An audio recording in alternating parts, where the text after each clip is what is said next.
It's an exciting time. A lot has changed online, and I know what you're thinking. You're wondering, how can I get into Google AI Overview for SEO? Now, what if Google's AI is already pulling in your competitors and pushing you aside? You might think that the system is out of your control, but it's not.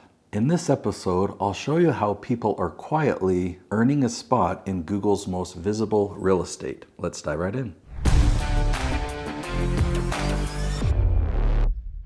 Okay, AI Overview is still fairly new, so let's discuss some myths that people believe about it. Myth number one, AI Overview is random. I can't control if I show up. Now, if you're looking for a loophole, there are no loopholes or shortcuts or ways that you can trick Google to show up there. That's what strategies of the past of showing up at the top of Google, that's what they used to do. Try and find loopholes or tricks, or how can I inflate my credibility or inflate my authority so that I can trick Google to putting me at the top. This does not work at all for AI Overview. However, by the end of this episode, you'll see clearly that you have very direct control of whether you show up there or not. Myth number two, SEO is just about backlinks and keywords on a blog. Well, that was the definition of website SEO of the past. Now that past goes back to 2015 when those strategies no longer worked. So backlinks and keywords, those used to work, but that strategy ended back in 2015. What works today? Well, we're going to discuss this more, but the biggest change is that search engines changed from a website search engine to a content search engine. So instead of creating backlinks to a website, you need to create the right type of content that the search engines are looking for. Myth number three, YouTube doesn't impact SEO, it's a separate platform. This one's a fun one, actually, partly because Google owns YouTube, and so Google loves to promote YouTube content. But also, all the search engines, whether we're searching on YouTube or doing a Google search or searching on ChatGPT, whenever they refer to content, which is quite common, they refer to the number one content platform, and that is by far and away YouTube. You can't call Facebook or LinkedIn or Twitter or Instagram, you can't call them a content platform, even though people post content on there, without limitation. That content is not searchable. You cannot search on X or on Facebook for content.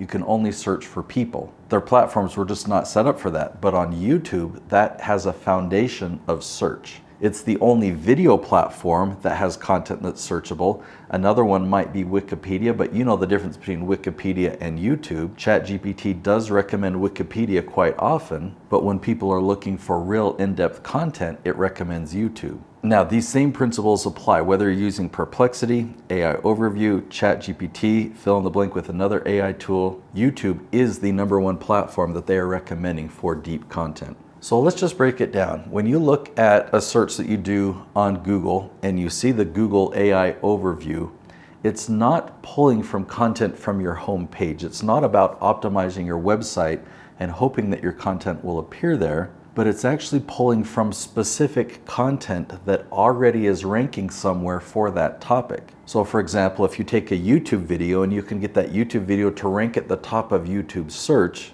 the search algorithms are fantastic on YouTube, and so these AI tools leverage that. It knows that this is the best content, and so it's going to pull from that content, it's going to pull from the transcript, but often it's going to actually just recommend that video and share that video link. So my end goal is not YouTube, but it turns out that YouTube is the vehicle that will help me accomplish my end goal at ranking at the top of search no matter where my target audience is. So if they're on Google and they're looking through the results of Google, or they're reading AI Overview, or if they're over on ChatGPT and they're doing research there, or if they're typing in search on YouTube, I want my video to appear everywhere, and YouTube is the best place to do that. There's nowhere else that works like that. You can't take a video or an article and post it to Facebook and have it show up in any one of these places. But if you create the right type of video, put it to YouTube. Now, this isn't a viral video. You actually don't want the video to go viral.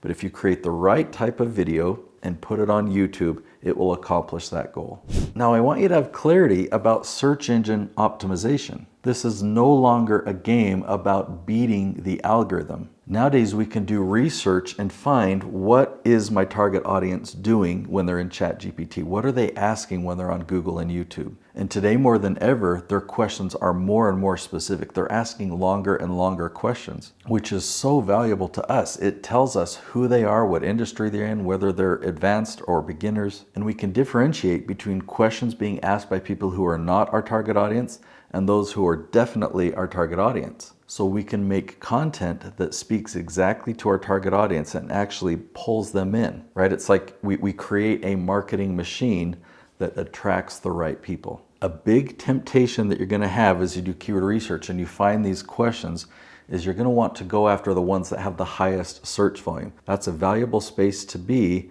but if you go there, you're not gonna succeed. You're not gonna rank there because all your competitors are going after that same space. If you pay attention, I'll show you how to dominate that space eventually. But you just want to go way more specific. Go after the questions that are, say, 10 words long that have an average search volume of just 10 searches per month. 10 views on a video in a month from search, that's a small number, but it's likely to still generate you a lead. And if you get another 10 from search the next month, it'll generate another lead. And in month 3, it'll probably increase to 30 or 50 and it'll generate you a handful of leads. That is far better than a video that gets a lot more views because it went viral and generates 0 leads, or it's far better than going after a video that has a lot more competition and you get no views because it's buried. A strategy that I teach that you're going to learn more about in a moment is called the leaf strategy, and I teach this tree analogy. So instead of focusing on these broad topics like the trunk of a tree or even a branch of a tree, all the different categories, we focus on the leaves. Do I need to write long blogs to show up in search? So blogs have been a good staple for a long time for search engine optimization, and today they still actually work. So today I like to do a combined approach. You do keyword research to find the perfect question, then you create a video answering that question and you put it on YouTube. But then you can take that video, the transcript, and you can polish it to look like an article. And I love to use ChatGPT to do that. You can have it right in your voice and you can have it use your words from the transcript, but turn it into an article form or a blog form and put that on your blog. So on the blog page, feature the video or embed that video at the top, have the article below it. That's the best way to use a blog. Now, even without that, your videos will show up in Google and ChatGPT. This is just an extra step that's really simple that only adds. So if you're still wondering, well, what should I focus on? This traditional search engine optimization, or should I focus on YouTube? I'm here to tell you that YouTube is the new SEO. You need to focus on content that is searchable on the best searchable content platform. And right now, YouTube is the only platform that does that. Now, there is hint that Facebook or Meta, so Facebook and Instagram, might be going in that direction. But if that was true, that would be a huge foundational shift for all of Facebook, and I have a hard time believing that that'll happen. But if it does happen, that'll be really cool because we can take these leaf videos, you're gonna learn more what I mean with my tree analogy, but you can take these leaf videos and we'll just put those videos on Facebook too. So if Facebook becomes a content searchable platform, or if any other platform does that, you'll want to apply this strategy there as well. But right now, 100% goes on YouTube and you'll appear on all the search platforms. Okay, so the next episode is critical for you to watch. I'll link to it right here. It's called The Leaf Strategy, how to rank #1 on YouTube. You're gonna learn how to create the right type of videos, how to find these questions that your target audience is asking, and what you can do to ensure that those videos rank at the top of YouTube search so that you'll then appear in AI Overview and ChatGPT and the top of Google. I'll see you in the next episode.